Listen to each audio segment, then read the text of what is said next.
Yo, yo, yo, welcome to Lolz. Apparently we are competing with a Woj bomb. We are competing with the Rockefeller Christmas tree getting lit up. I mean, Brian, we just have the worst luck with the timing of these shows. Yep. First it's Polk and Negreanu, and now this. Now this. Houston has agreed to trade Russell Westbrook to Washington for John Wall and a first-round pick. Lolz and I will be breaking it down for the next 60 minutes, every angle, cap implications. Brian, are you furiously updating your NBA projections? I'll start. Who gives a shit? Why do we care as gamblers? Where these guys play until we need to bet on them? Are you excited for NBA DFS to be back again soon? Yeah. Hopefully this will be the first post-COVID restart, right? Because everything else has been during the COVID stuff. So hopefully it gets back to normal, because I don't know. For me, I haven't been doing that well post-COVID, and I was crushing it right before COVID too. So I don't know. It's probably just variance, but it feels like COVID's been fucking me somehow. See, and I was the opposite. I was awful before COVID, and now I'm doing well. So, I don't know what that means. I don't know what any of this means, but hopefully NBA goes back to the way it was before. And hopefully, at a certain point, you just got to go. Let's play some sports, folks. Let's just play. Well, that's what the NFL said this week. They said, we don't care if you are down to your practice squad players. The Denver thing was so sick, man, making them play without any quarterbacks and then false positives. That was crazy. I got in at 14.5 points. Me and RBX, he's on my Discord forum. We're trying to figure out how much what the line's going to be and what we're willing to hit on. And he was willing to bet it up to 16. And so we both bet it. I don't know if he got it in. He might have been playing poker or something, but I got a 14.5 and margin of victory spread on PointsBet too. I got, which both hit. Wow. Yeah. And I think it ended up at 16 or 16.5. Okay. Still doesn't seem like enough. I, in classic RBX88 fashion, he slid into my Instagram DMs, needed to let me know that he had almost earned another invite on the show with another Millie Maker win. That's kind of the terms, is he gets to come on when he wins a Millie. and he'll be like our most used guest now. Alex Baker. He's gonna pass Alex up because he wins so many fucking Millies. Yeah, it's oh no, Noel fan 31 is in the chat. My arch emesis, back in the olden days, I would say Drewby. Drewby used to be a public enemy of this show. Noel fan's more public enemy of the tilt space, but I will carry that over here as well. Do you know Noel fan, Brian? Yeah, Noel fan. That's not his screen name, I don't think, on DFS. Yeah, I don't know. He's probably trying to hide something. He seems just like a shady guy. Because there is a pro Noel's, Yeah, he's the that's like the FSU Seminoles guy. Yeah. Okay. Well, now that we've dicked around, tell the people what you have planned tonight. Normally, sometimes we come in here, we're holding on by the seat of our pants, but tonight we have some topics, some things Brian needs to get off of his chest. We got some podcasts to listen to. I got the drinks flowing. What are we up to tonight? Yeah, we're maybe half a step above our normal just fly by the seat of our pants, I would say, tonight. But yeah, so Spanky, for those who don't know, I don't know how much clarity I need to give people here, but we might as well give them as much as possible.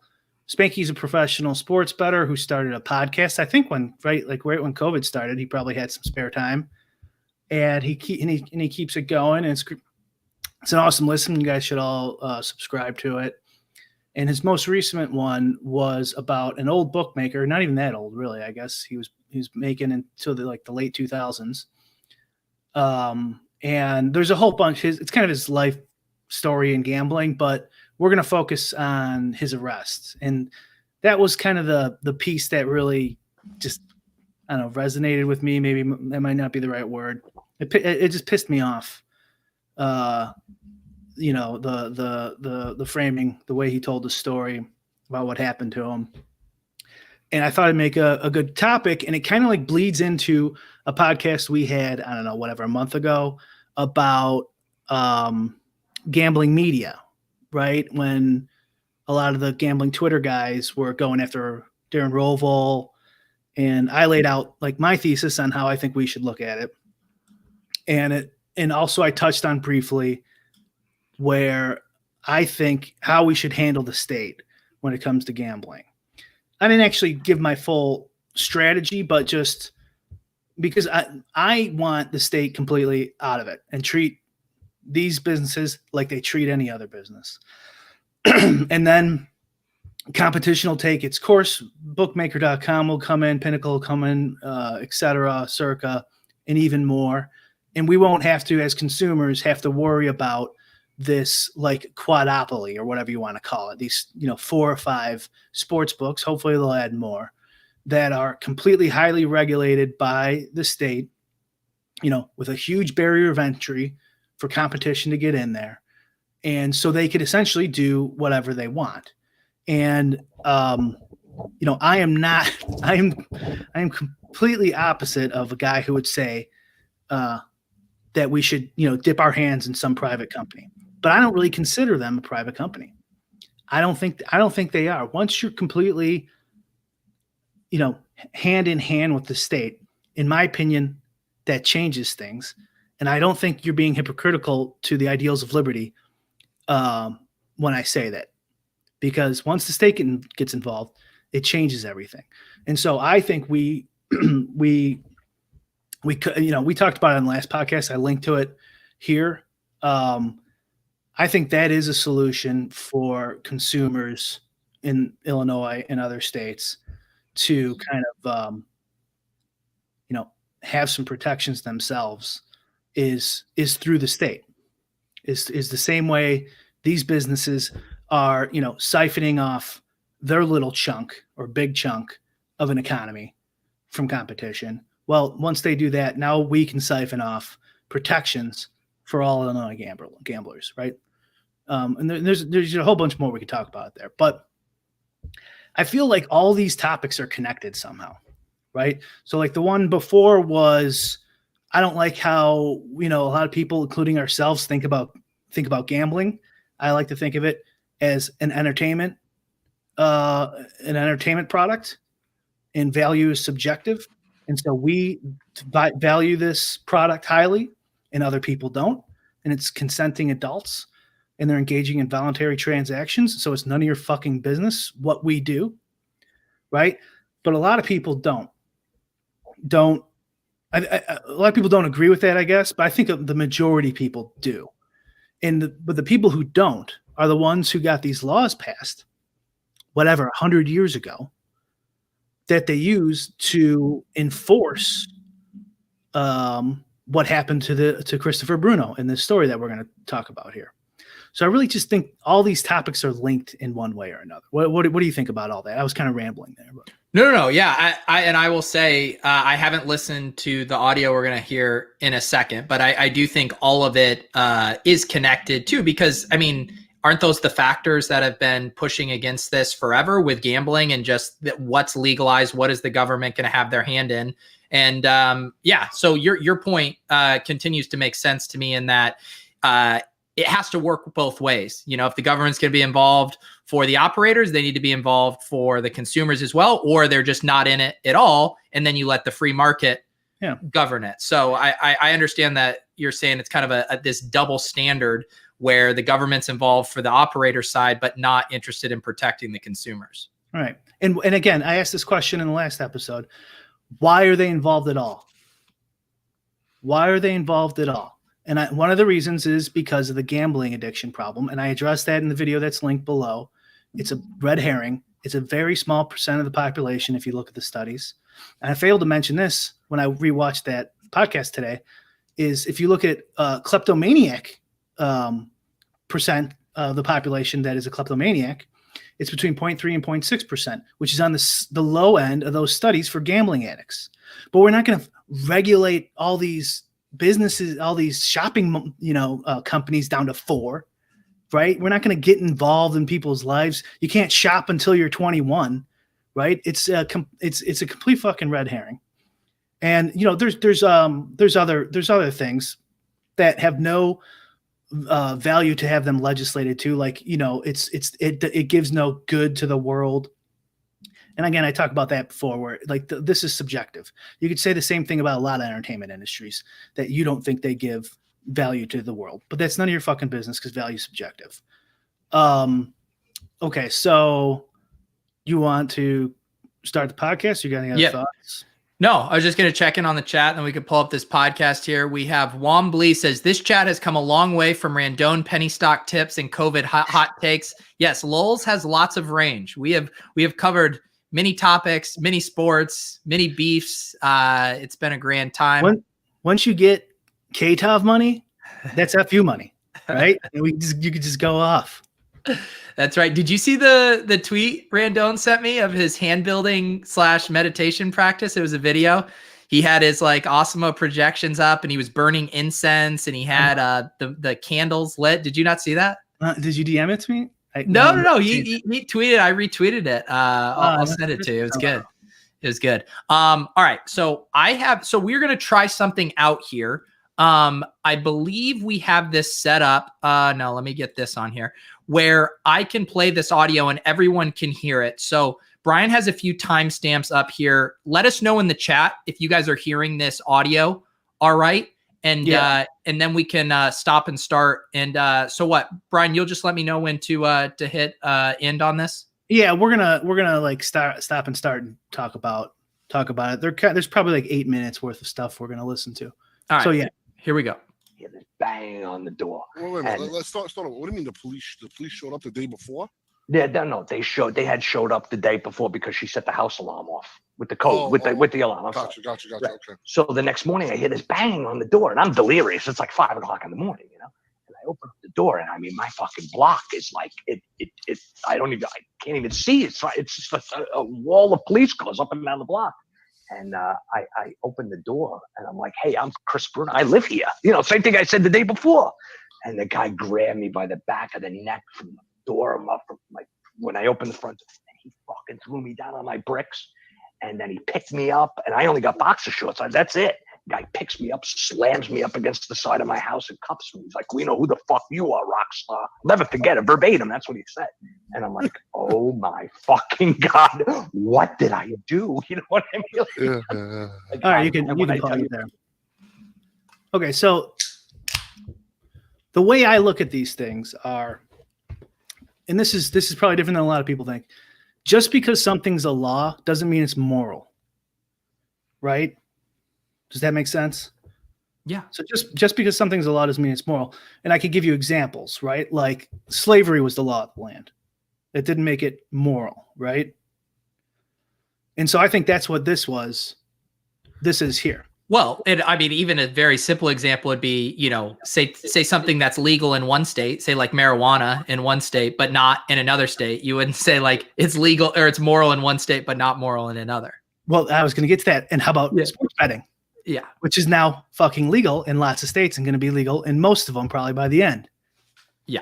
Right. So in my book, this guy completely assaulted Christopher here. And even if you are a blue-pilled, law-abiding person who thinks the law is the law, like, this is a non-violent crime. There's no reason to go there at 5 a.m, right? And the police do this shit all the time in other ways too, but just sticking with this story. At 5 a.m. for a non-violent crime, throw the guy on the floor who's not being belligerent or aggressive in any way, right? And then pin him up against the wall, keeping him in his underwear, right? And it gets a little worse here too, right? So in my book, these guys are the criminals. That's how I see this. And that might be a little radical for some people, but that's what struck a nerve with me. So you could start it unless you have something to add. No, right where I left off. Sure. I had never threatened anybody. I never, you know, and I paid taxes. I just like I did, you know. So and I gave the car to my wife, my Mercedes. I gave the car to my wife's brother, to my to this kid, my wife's sister's boyfriend and girlfriend at the time. And so he takes my Mercedes out to get it detailed. So I'm like, did this fucking guy hit somebody? Because I'm sleeping like 3 hours, so my brain hasn't woken up yet. And he ends up, I'm thinking he killed somebody in the car. And the cops come in and they have me cuffed. I'm like, can I get a shirt? And they're like, no. And I'm sitting in my kitchen, like in underwear like this. And now people are just coming in. And I'm like, why the fuck are they here? And they're taking my computers. It's starting to register why they're here. But like, I had never really, I learned very young on, like, if you don't threaten anybody, you may take a felony and you'll be okay. You know, you may, and I never took a felony. So I took one misdemeanor years before. And I just, no idea that anything like this could ever happen. And then I see tax enforcement police come in to that, you know, they're all wearing separate jackets and stuff. And the cops are in my kitchen, the uniform. I want the Sub-Zero refrigerator. Yeah, I want the Viking oven. I want the Wolf cook. And they're just like fucking looking at me and just, yeah, I'm going to take that. Yeah, I'm going to, ripping the house apart. So they're like, I'm like, please don't go up into my master bedroom. Okay, you can pause there. 4 years old. I'm like, okay, so did you understand what was happening there at the end? I think so. So two things really quick right there. So the tax cops too, when people talk about defunding the police, you have to recognize, like, even at my agency, one of the agencies I worked for, like, our main act that we administered was the Unemployment Insurance Act. We even had cops with guns. This is for people who don't pay their unemployment insurance bill. They'd never used them, I don't think, not while I was there. But there's tons and tons of various different types of cops. But when they were talking about that, it's civil asset forfeiture, right? So these are state police. It's not federal police, but federal could do it too. And civil asset forfeiture, for those that don't know, was part of the mid-90s, mid-80s Ronald Reagan Drug War Act. I think it was like 84. And the idea was that cops could confiscate money for their department to incentivize them to bust more drug dealers. And of course, it got completely out of hand. And this is a big issue for gamblers in general, because it happens to a lot of poker players who go, you know, drive across state lines or something to go play in a poker tournament, get lucky, bank, 20 grand. They're driving back. You get pulled over for speed and the cop takes your 20 grand. And if you think I'm bullshitting, this shit happens quite a bit. Google civil asset forfeiture. It's complete fucking disgrace. John Oliver has a good segment on it too. That's a very good overview of it.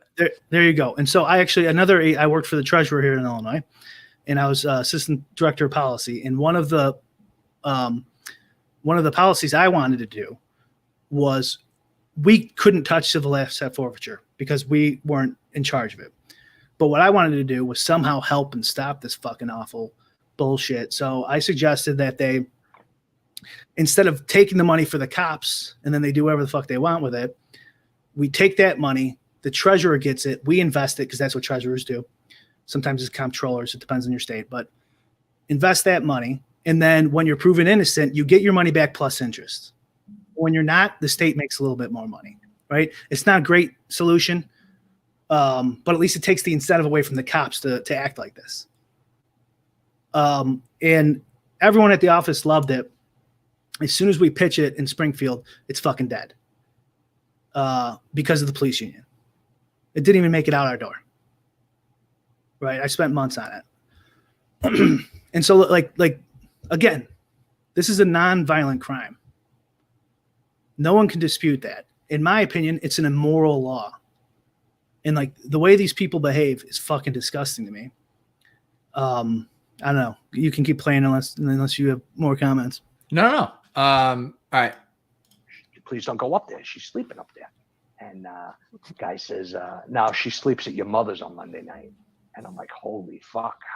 I'm like, no, she hasn't slept there in the last 3 weeks. She's here now permanently. She used to sleep there on Monday night so I could do figures to them. We paid every customer, by the way, on Mondays. We paid all the winners on Mondays, get it out of the way, which was great for business, by the way. Yeah. Yeah, that was phenomenal. So that was my day to meet and do everything. So, but now my daughter was with me on Mondays. So every day. So now the cops are like, no, she's not. I guess she is. So I'm like, can I please wake up my daughter? They're here like 3 hours. They're like, no. I'm like, please don't wake her up like this. Don't let her see me like this. And they're like, you should have thought about that before you fucking whatever they're saying.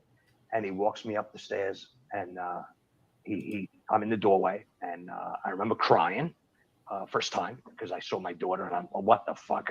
Like, I made sure, even though it was just me raising her, I made sure that she had like a normal, just normal, as normal as you could be living with it, you know, having your dad as a big bookmaker, you know, but it wasn't like insanity. Even though I should go back, when she was 1 year old, there was no smoking in the office, and her playpen was set up in the office. I don't know if that's good or bad, but so when the cop wakes her up, and when I wake her up and the cop is there, it's upsetting, you know, but I end up carrying her downstairs. Cop lets me get a cereal, and I look at him and I'm like, thank you very much. Thank you. And he's like, you're not a bad guy. And I'm like, thank you very much. And he allowed me to, so my daughter never knew. And he was just, you know, just something, Ace is this guy, just the only super classy guy. No agenda, no nothing. He was just, he had followed me for 3 years, and he just knew, you know what I mean? He knew every aspect of my life, like every phone call he listened to, every business deal he knew, everyone that screwed me over he knew. And that was that. So he says, where do you want your daughter? This other guy comes in, where do you want your daughter to go? And I'm like, my mother. And they're like, nope, can't go there. We raided her house, and she didn't get arrested or anything, but she can't go there. I'm like, my girlfriend, they're like, no, she can't go there either. I'm like, why? And they're like, we picked her up. I'm like, you picked her up? Like, yeah. I'm like, all right, my brother, you know, they're like, no, we picked him up too. And I'm like, holy, and my brother was a Wall Street guy. So he had given me a bunch of, not a bunch, but I, you know, during Christmas parties I had gone to with him, I picked up a lot of customers from him.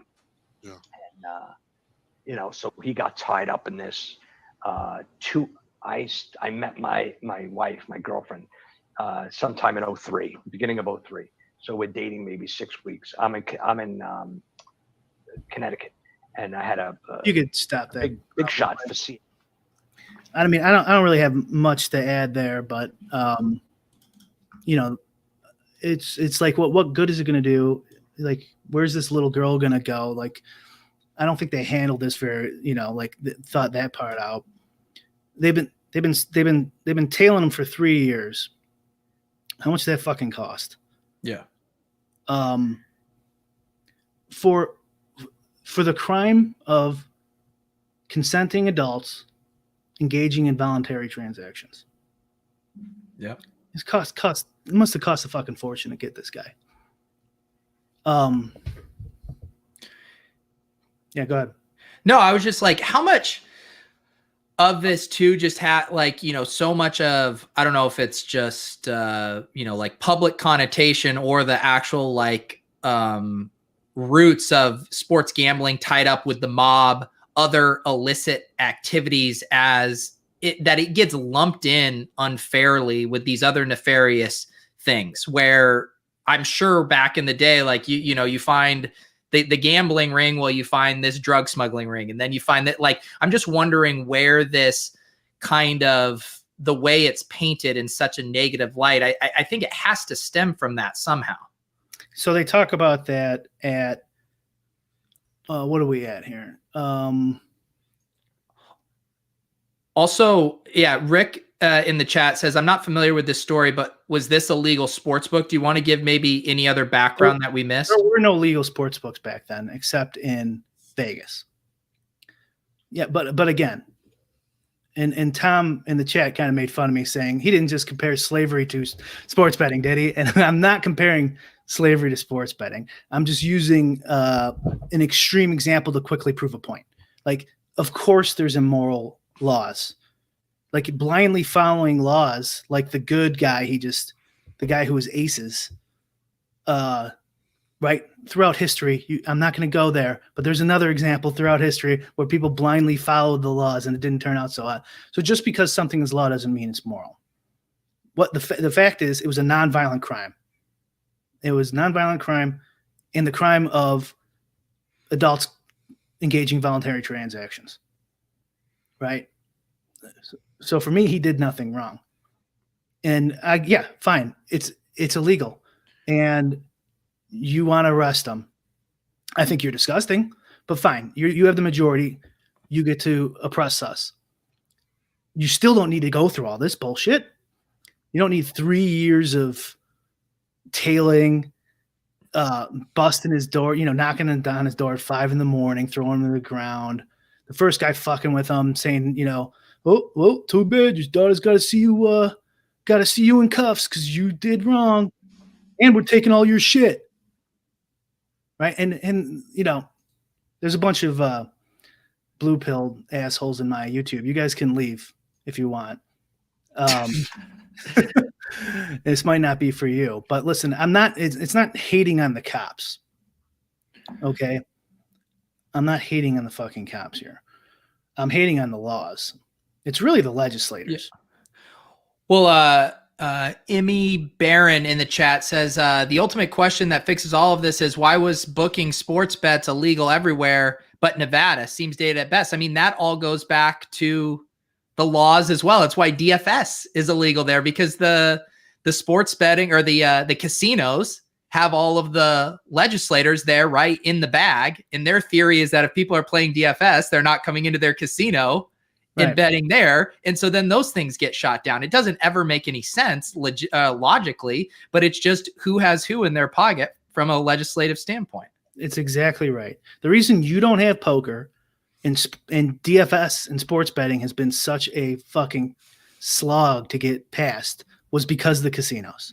Definitely in Illinois. I know that for a fact. I was there. Like, it's 100% that. It has nothing to do with morals. Nothing to do with it at all. And so there's 2 parts coming up here. I'm not sure where we're at, but one, he talks about his plea deal, and how many years he gets. It's at 2345, and then they touch on the press, which I think goes to your point of like, how does it get to this? Yeah. So tell me which one I should go to. 2345, 12345. Oh, 123. It was that they want to just scare the shit out of everybody into taking a plea deal, and you don't want to have happen to you what happened to Chris Bruno. There you go. And that was that, and then I ended up going away.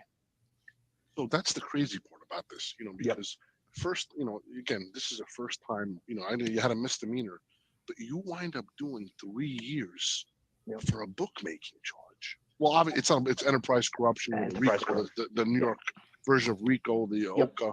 But I'm just saying enterprise corruption. But it's just like there's a first time offender, kind of, or it wasn't like, and they knew you were a good guy. How did the 3 years? How did that happen? Well, it wasn't just the 3 years. It was 8 1/3 to 25, or so I thought. When I go in, because I'm getting hit with the max, and I'm being, what's fucked. The crazy part was, I'm in Atlantic City, and the guy who was betting me 100 times a game said, "Hey, can I see you on Tuesday or Wednesday instead of Monday?" Because the Chinese, who I was giving like 100 dimes a week to, like they were just like a permanent payroll that I had to pay every week, and I owed the guy like 300,000, and I'm like, "Let me see you on Wednesday." And then he says, "All right, no, why are you? What's going on? Meanwhile, I didn't want to come all the way back to New York to get the money. Just delay the guy. I've already given this guy like fucking $4 or $5 million. You could wait 2 days." So until I got the money from the other guy, so I didn't have to come back to New York. So I tell Chi on the phone, "Dude, right now, like, I'm in hiding. Okay, don't tell anybody where I am. Just tell everybody I'm away. Don't say I'm in New Jersey, because they're gonna want to. You think you're close enough to come back to pay him. We're meeting such and such on Tuesday night. We'll take care of him either Tuesday night, Wednesday morning. Like right now, like I'm like Osama bin Laden. I can't be found." So at my bail hearing, and this is after 9, nobody could find Osama bin Laden. He's hiding. So I did not mean it complimenting myself. Like at my bail hearing, they said that all they did was they played the tape of, I said, "I'm like Osama bin Laden right now." That's all they played at my bail hearing. They didn't play. Oh God! They didn't play the and they put it in. That's like when people play the clip of when you compare it to slavery. Out here, you're going to be saying they only played that clip. Oh my God! Yeah, I mean, people. He goes a little further for the president. The Daily News, and they put it in the They put it in the self-proclaimed Osama bin Laden of gambling. There you go. Unbelievable. You got Dana and I running around. He's feeding the world with 20% of everything we make. We're giving away. 20. They put it in the Post and or whatever. He named a bunch of newspapers. So like you get when the state and the corporate press agree on shit, bad things generally happen. And so gambling was one of those things, unfortunately. And so he said there that they wanted to make an example of him.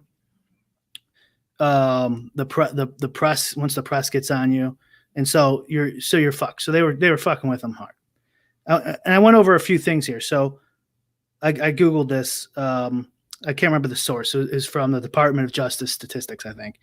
The average amount of years spent for murder is 11.2 years for murder. One, non-negligible manslaughter.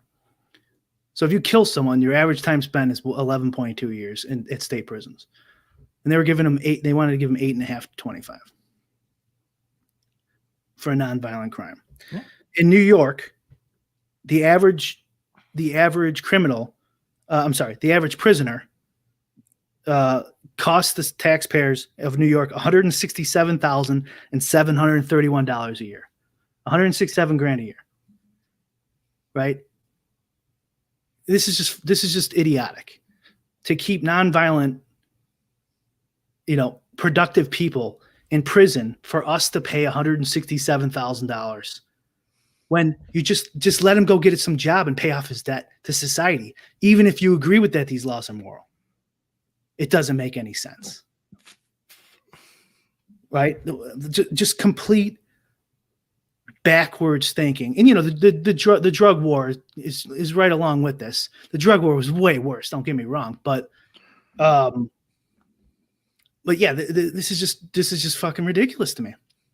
Yeah, well, I mean, we see the same double standards with NFL suspensions. The guys that get busted for domestic abuse, they'll be back out there on Sunday. You get caught with PEDs or smoking weed, 4 games, 6 game suspension, out of the league. It's the way we value these things is absurd. And so there is other stuff. I don't know if we necessarily need to go over to it. He talks about going to Rikers Island. Here's another thing with this prison system stuff. What do you think about when someone says, "Oh shit, I got to go to federal prison"? You know what? I don't have a lot of people who have said that to me. No, you know what I'm talking about, though. Yeah. So-and-so is going to prison. What's the first thing that comes to mind for most people? They make the drop the soap joke. Drop the soap joke. Yeah. Right. And I'm totally okay with joking about, immoral shit. I'm not that type of guy, but that shit's disgusting. That's a fucking joke. That our prison system is, you get like guys getting raped by, if you look up the stats, they're fucking staggering of the amount of rape in these fucking places. So again, even if you think this was a moral arrest, it was a non-violent crime. You think this guy should go get raped? Fuck you. Fuck you, people. So we should spend $167,000 a fucking year locking up a productive member of society to get fucking raped for a non-violent fucking crime. And they take all his fucking shit.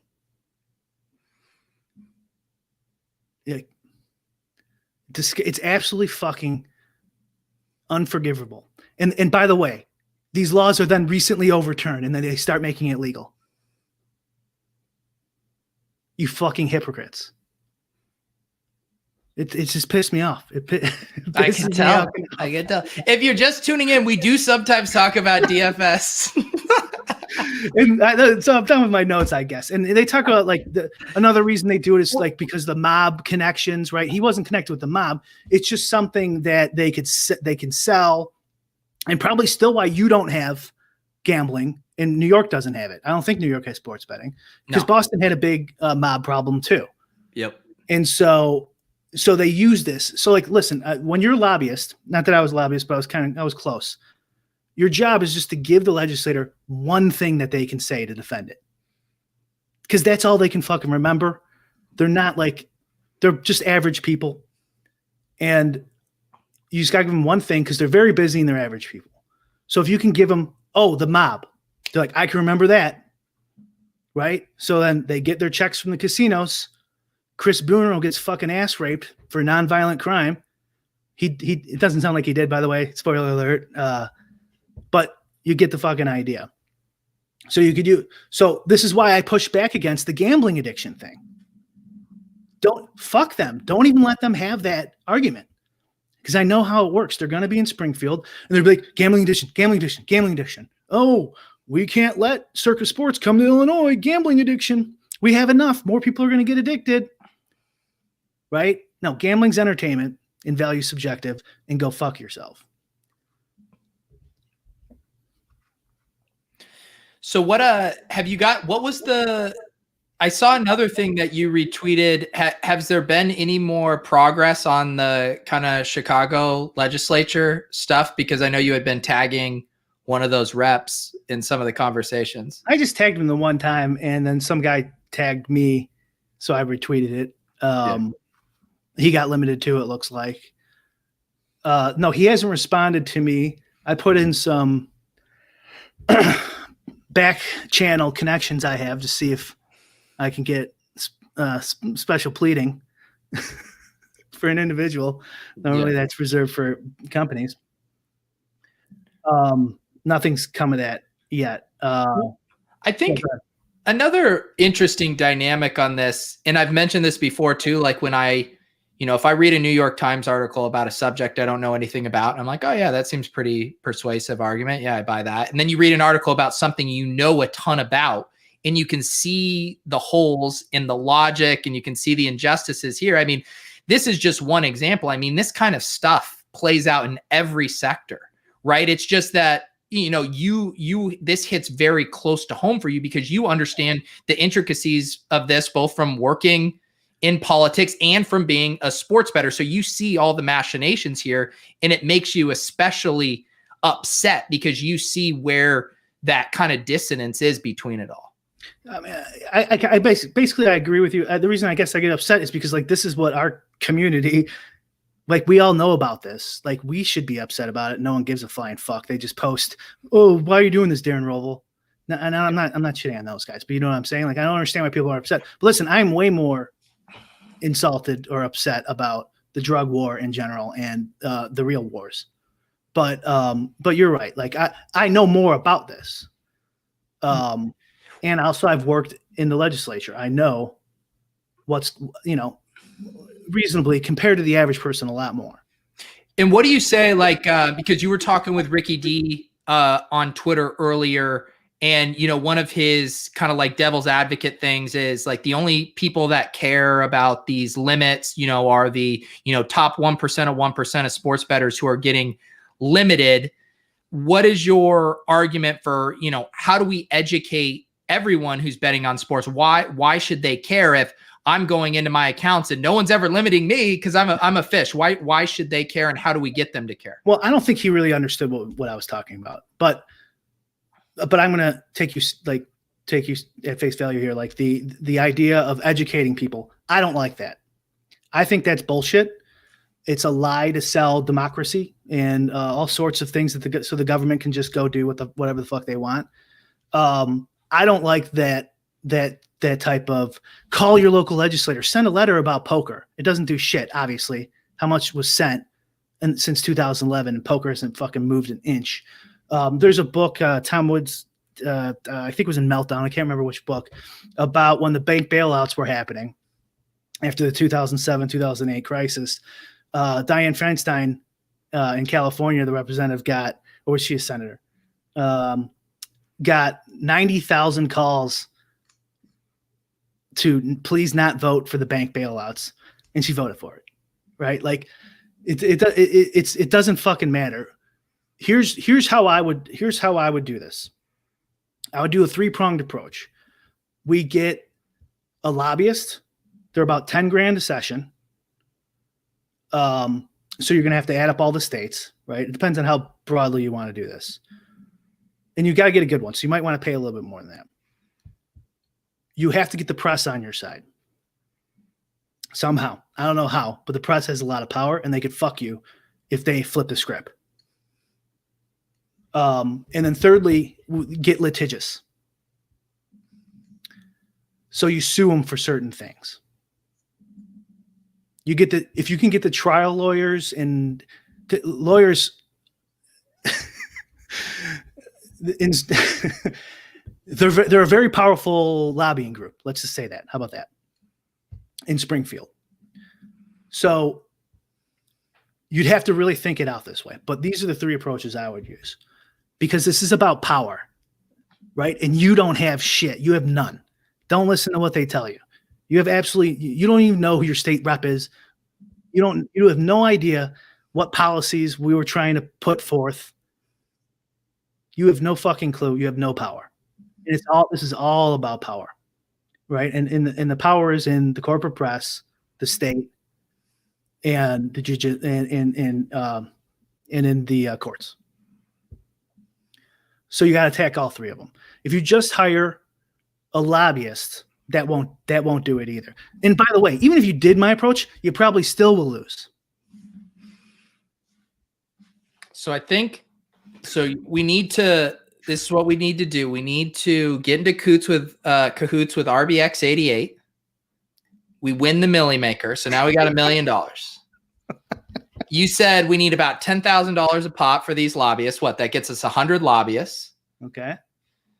All right, and now who else do we need? Tom over at Osimo, right? He's a lawyer. He's a lawyer. So we get him. Okay. And then we got rock the boat. Now we got Rovell covering this story because these vigilante DFS players just won $1 million and they're going to put all their proceeds to lobbyists. I mean, all three prongs of your approach are coming here with my plan, Brian. I love your plan, but this is where the criticisms from the gambling Twitter are accurate. If we're going to get the press on our side, it's going to be tough when the gambling press is an affiliate of the sports books, which is what their argument is. Not directly arguing what I'm arguing for, but it's all connected. So like if they're all incentivized, and I'm seriously joking, like I know Tom a little bit, nice guy, absolutely nothing against Tom. He's not going to, and you were joking, but like, why would he want to get involved in this and go after these casinos in the manner that I'm suggesting, right? It makes absolutely no sense for him, and he has that right. And it makes no sense but if we could get the sports media, I mean, you might have a better shot with like ESPN, but not really, right? They're partners with DraftKings. They're part owners of DraftKings. Yeah. I mean, it'll be tough to find that angle. You probably won't, but you want the press on your side. You want to have the lawyer on call. The strategy of going, listen, that's what DraftKings was going to do in Illinois. I know I asked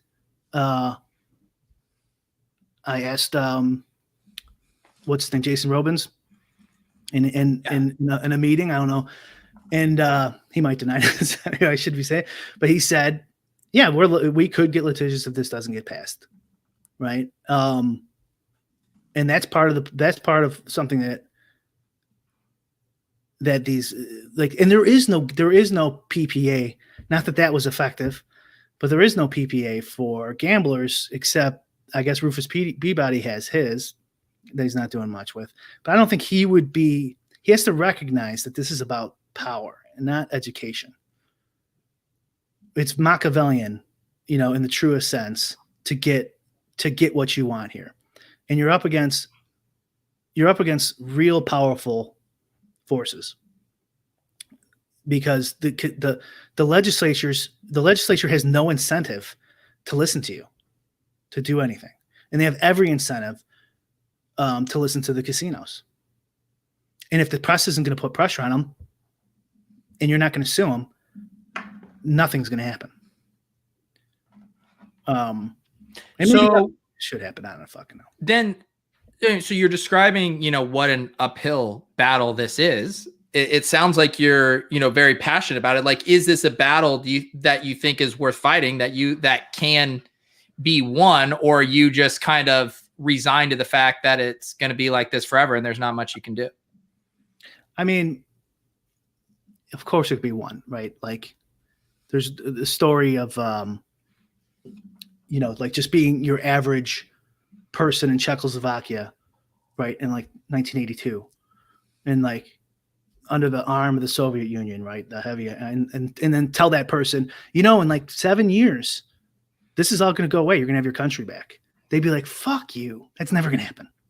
That's not my analogy. That's Scott Hansen. I was gonna say you're gonna get so much shit from this show for comparing, sports betting to these other issues. You're gonna get that shit. Right? I mean, it's just easy to use an extreme example to quickly prove a point. It's not like we're already at 46 minutes here, so it's like it's just easy to do that. But either way, and I'm not talking about that we're under a communist dictatorship. I'm saying that anything's possible. It's just unlikely.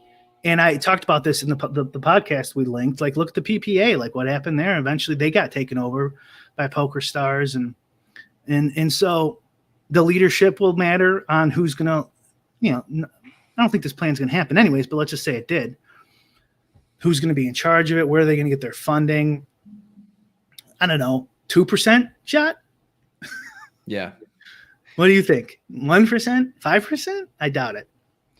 Yeah, I mean, I assume still, like, they're, in the same way we've seen with marijuana law. I mean, it seems like there is kind of a domino effect too with these states get rolling. It's just the sports betting has been, slower than people envision. Like, I keep waiting for it in Massachusetts. I'm told it's right around the corner, every month, and here we are.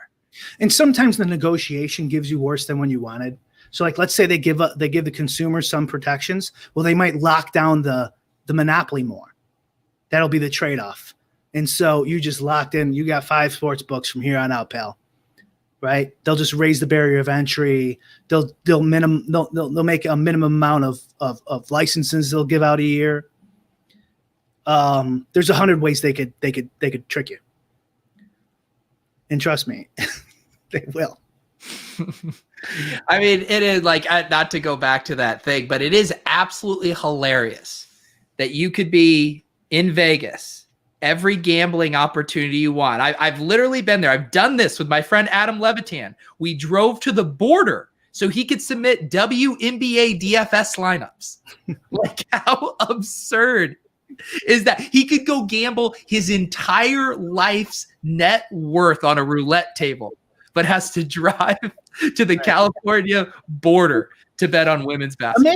Imagine if they went to Levitan's house at 5 a.m, grabbed him by the neck, threw him on the ground, half naked, took his shit, and sent him to federal fuck me in the ass prison for 3 years. Be a great solo pod. All of a sudden, all those sex jokes wouldn't seem so fucking funny now, would they, Levitan? He's in this Ricky D. I tagged Levitan. That, yeah, and because, and listen, I am all for the principles of free business. Trust me. I'm more liberty minded than anyone in DFS, and I'll put that up there if anyone wants to challenge that. But the idea that these are just your everyday business, right? That, this mom and pop shop should be able to do whatever they want. And by the way, they can. There's tons of regular things you can't do. Like, you can't pick and choose what customers you want based on their skin color, for example, right? But leaving that aside, these aren't your normal stores. It's not even Walmart, which, which people consider a monopoly. You can start your own grocery store. It happens all the fucking time. You can't have Pinnacle or Bookmaker or anything else come in. And it's all a political game getting your license too.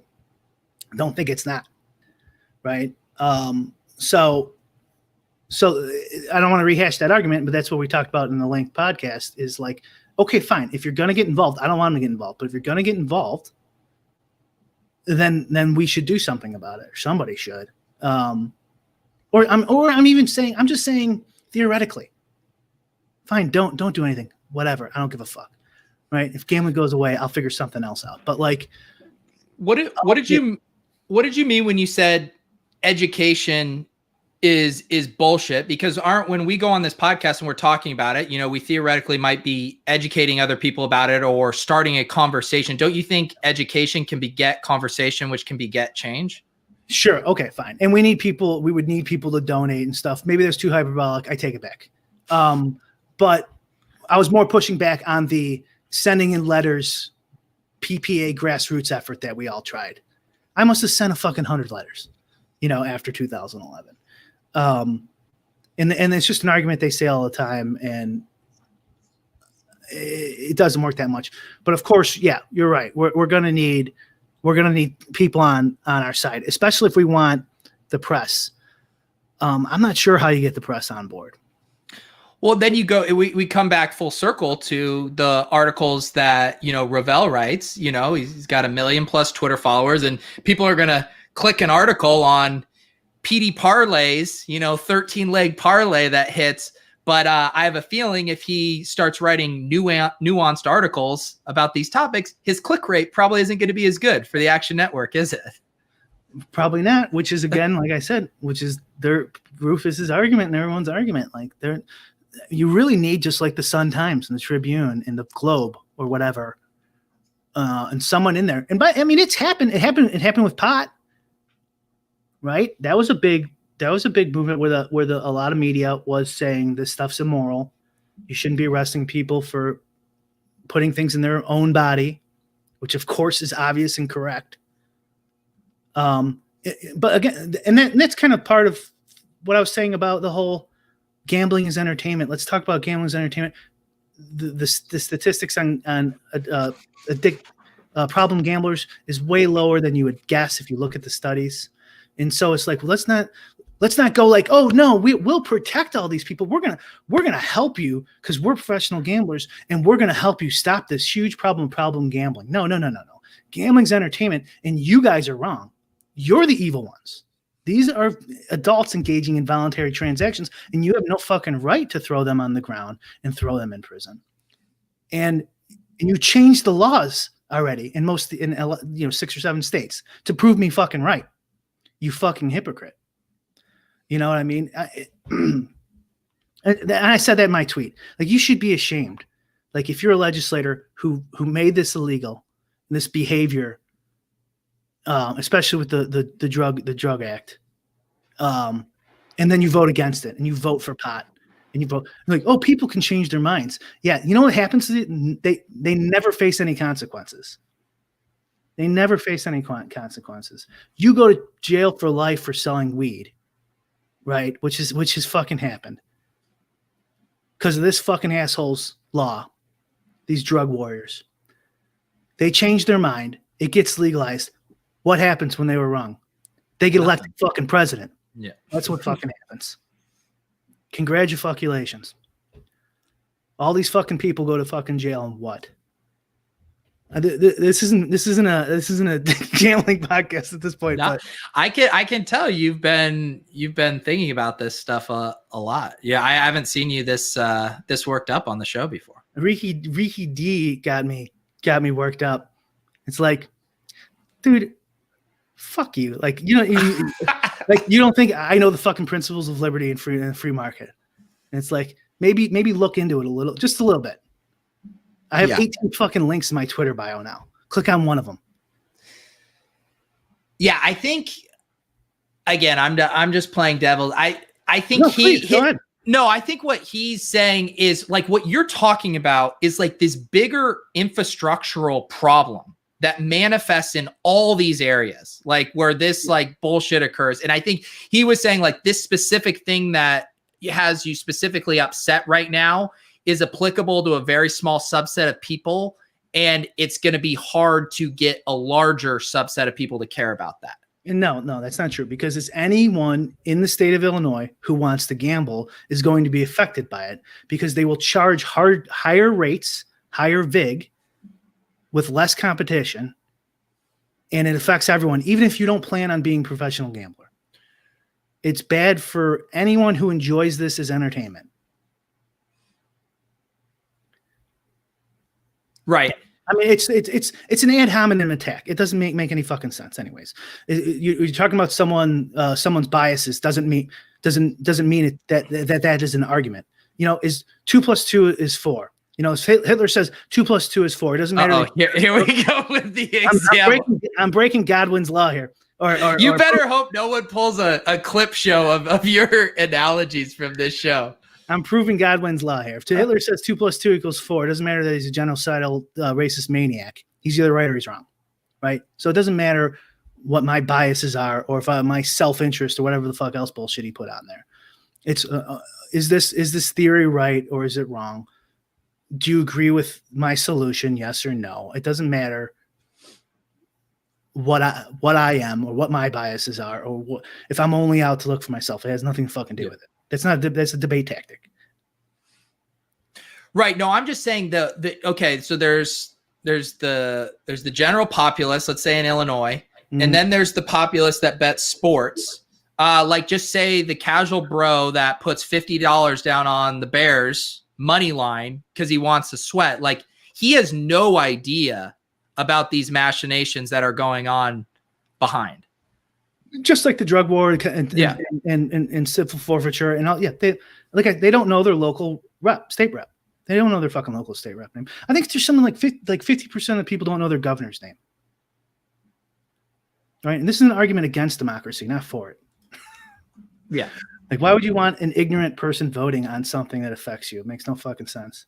But if they had competition, then the books would have to lower their vig, and the dummy betting on the Bears saves 2 cents a bet. You know what I mean? Or maybe he just lucks into being on Pinnacle and he just plays the lowest fig. And also there's tax implications. They could raise more revenue, right, for the state. You know, if that's your thing. There's plenty of things besides just professional gamblers. We just know. And like I said, this isn't just because I know about gambling. It's because I know about how the state works. And my audience is gamblers, so I talk about it. I tweet about it. You know, like if I started talking about the drug war, people would be like, some of these assholes in my YouTube comments. Did you see one of the guys? He said a fat, bald neckbeard complaining about the cops. What a surprise! Or something was like that in today's episode? Yeah, it was a while ago. Oh, a while ago. I missed that one. That's another reason I get steamed up. Slavery, prison rate, Hitler, and sports gambling regulations with Brick 75.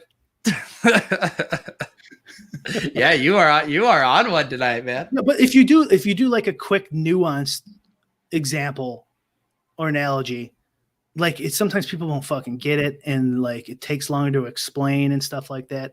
Like it's quick and easy to prove that not all laws are immoral, like just using the most obvious fucking immoral law that we had on the books, right? I could have just said that. Think of the most immoral law we had in the books. People are like, oh, slavery.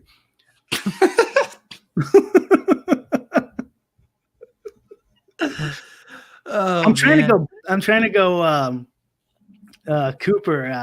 Jordan Cooper style here and just get animated, insult the audience.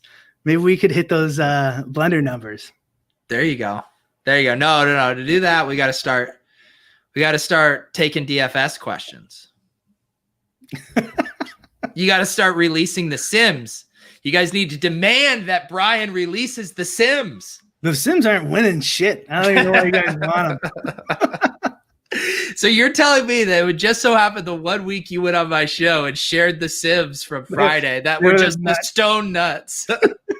Every week after that, just garbage. This last week I was 63rd in the millie going into the afternoon games, and I had 2 players left. That's pretty good. 63rd with 2 players left. So can I get? So you had, let me guess. You had like Derrick Henry, Eckler. You have Carolina defense. I think the D was holding me back on that one. Okay. Keep guessing. Quarterback. Okay. Quarterback. Super low owned. Was it Cousins? Cousins, Jefferson. Yeah. Randolph, Rudolph, Stack. Who was the run back option in that game? Who were they? Who didn't even play it? I can't even remember now. Anyways, it was that one. I had 2 I had 2 players left. They were not Pat Mahomes and Tyreek Hill. And so that 63rd finished like 1,100. And normally if you're like top 50 or something, you got some players left, you got a shot. Like there was 3 games, right? That's not that many games. Yeah. And not only did I not have a shot, fucking barely cashed. It was amazing. Yeah. If I had Hill, I don't think I couldn't afford him, right? But I still think I would have lost. 20 Rick says DFS talk begins at 8:59. Let's go. Well, you made it all the way through, dude. Yeah. No, they love it. Mabaron, Discord. I'll talk to you all you fucking want. Yeah, I just hopped in Brian's Discord as well. So if you say shit about me, I'll see it. Mabaron says, is River still limiting you like crazy, Brian? Is there a pattern or is it random? I'm still trying to figure that out. It feels a little random. Like some bets still let me go $155, but it feels like the cap is like between 69 and 103 usually. And then for some reasons they'll just go, this whole bet has to be approved. So I don't know if there's like a total limit as well. But I haven't seen any $2.78 ones recently. I thought for a second my back channel connections got me unbanned, and I was gonna be like, shit, maybe I should DM some of the pro sports bettors. Be like, listen, man, I got a fucking unbanned account here. Let's go crazy. But that didn't happen. I'm still banned. I'm still limited. That'd be funny if you misclicked. Just you're like, I'm unbanned. You're like, oh my god, I just bet $5,000 on the Bears to cover, but I'm unbanned. Yeah, they're like, wow, he's upped his play by $400,000 an hour. Oh my goodness. Yeah, that is it's frustrating. Matthew wants to know where the Discord link is. Is that public? Yeah, it's in my handle on Twitter, I think, or I might have put it in the show notes here, but I'm pretty sure it's on my website for sure. Yeah. Brick75.com. So what do you think of that story? Like, it doesn't seem like you were affected by it as much as I was. Like, do you think? I think you broke the law. Do you give any credit to that? I know. No, like, I think that story is like. Remind me, what year did that take place? I think he said 2008 or 5 or 8. Yeah. Yeah, it's it's upsetting to me. It doesn't like hit me in a way of I don't know, like if there's just like a leveling out of stuff where it's just like I feel like this kind of awful shit happens with the justice system all the time. Yeah. That I have a hard time conjuring like a specific amount of anger to this relative to other things, I guess would be what I would say, even though it does upset me. Yeah, I mean, it is kind of all under the umbrella of bullshit, overreach. Yeah. Just immoral behavior for sure. Yeah. I mean, it is in line with the drug war, I think. The civil forfeiture actually was described in the episode. So yeah. Well, it was like and you mentioned all that stuff with your stuff getting shut down immediately because of the police unions. That was what was happening in Minnesota with all that stuff. Like they couldn't get any police reform because the police unions just shut it down right away. Oh, of course. Yeah. I mean, and also I'm not, I mean, that's a touchy subject, but like, I'm not saying there obviously shouldn't be laws or no police, kind of. Here's what I think should happen with the police. Listen, I'm an ANCAP for anyone who gives a flying fuck, but so I think the police, if we could transition to the police being like the firefighters, like they come and when it's absolutely necessary, and then we could use taxpayer money that we save, kind of like a voucher system, and then you could hire your own private security in your neighborhood. I know people are probably gonna fucking hate that in chat, but you'd get much better. You get much better customer service from Amazon and Walmart than you do the fucking cops, or from the state in general. So I'm not hating on cops, the state in general. Like if you call your unemployment office, good luck. So like, the argument would be like, what are poor people going to do? Well, we have vouchers. And then if you want the companies vetted, you could have them vetted by, here it would be the alderman, or whatever the name of your city or township's leadership is called. So you vet them, you give them vouchers. And then eventually I'd like to transition that to just all private security and have the state completely out of it. That's on next week's podcast. You unveil your rollout for this plan. What do you think? What do you think, really quickly, about my 3-pronged approach for attacking the casinos at the state level? I mean, it's not like, come on, you're not gonna you understand. You worked in those buildings. You understand it far better than me. It sounded very sounded convincing to me, and I do agree with you. This kind of hope and pray and letter writing stuff. Like, no, you need money and you need big interest groups helping to back you to get right. Anything done. What we really need is like the whale of all whales, who's like fed up with like their own, betting limits and stuff, to be like, all right, I'm finally willing to throw around my just like, fuck you money to help get this straightened out. Yeah, he would have to get the press on board too, but he could handle the litigious side for sure with the cash, and 10, 20 grand a lobbyist ain't gonna bother him. And then he won't get bought out either. Right, because he won't be in it for the money. Dan Bilzerian. He's Bilzerian's busto, dude. Oh shit. When did that happen? What about he could just play poker and make it all back again. Yeah. B. Thompson in the chat wants to know, what are the most important PGA metrics you use? Stroke gain, recent form, course history. It seems like he's trolling, but I don't think he is. I think he wants to know. Give him a little nugget before we go out. Players and work in an analogy to Hitler while you're at it, just to stay on brand for the show. So during the Battle of the Bulge, right? Think of it this way. No,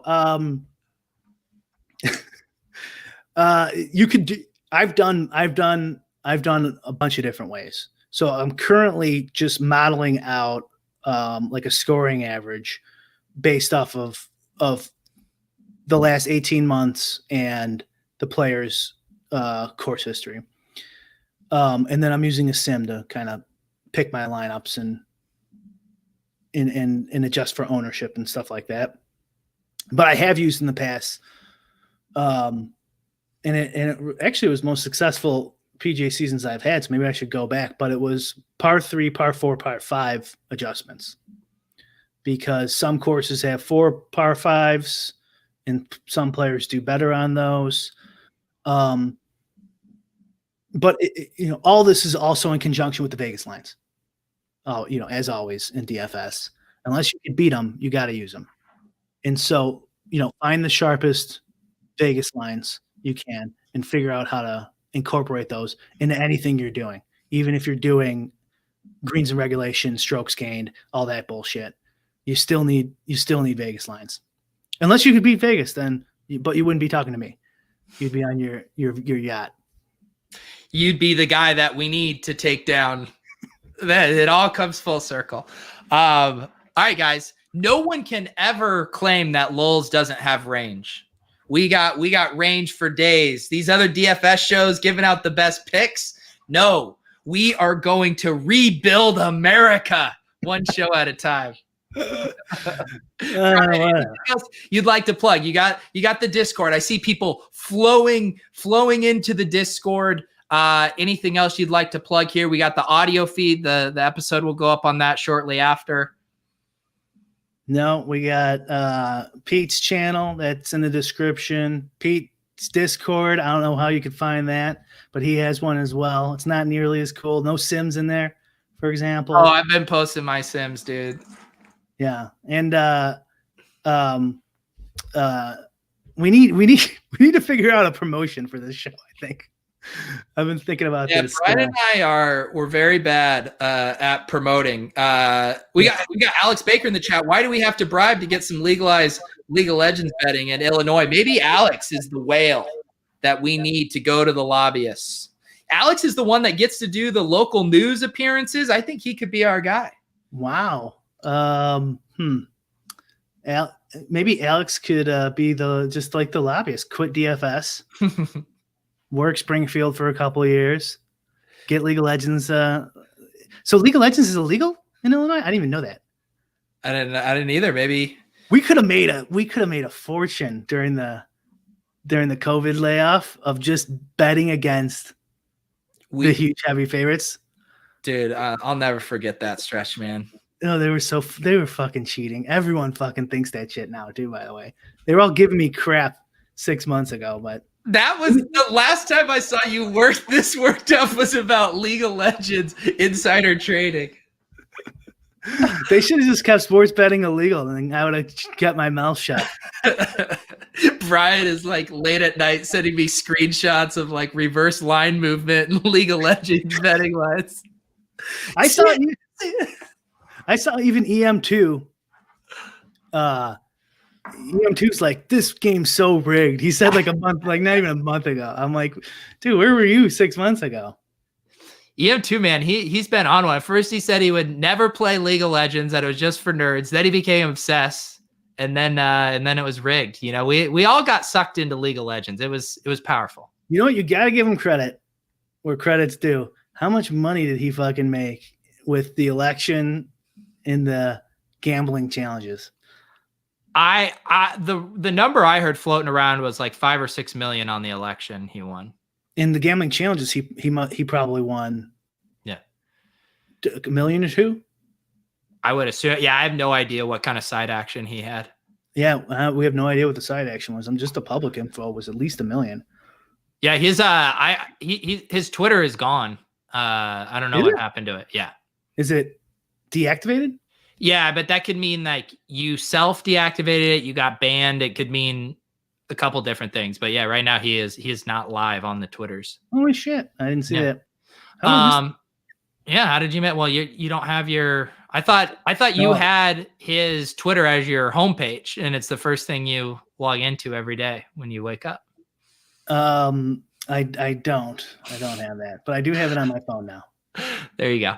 Oh yeah. Brian just got the app. Yeah. How am I supposed to take anything this guy says? He's over here. You probably shouldn't. Let me give you an analogy why you shouldn't. No. All right, guys. Thank you for tuning in for a very special edition of Lolz. Brian also has the link to Spanky's podcast in the description. If you'd like to check that full episode out, you can find that in there. Thank you to Spanky for letting us play a few clips. He didn't actually give us permission to, but it seems like he would be cool with it. Yeah. All right, guys. We will see you next time. Smash that subscribe button on your way out. Have a great week.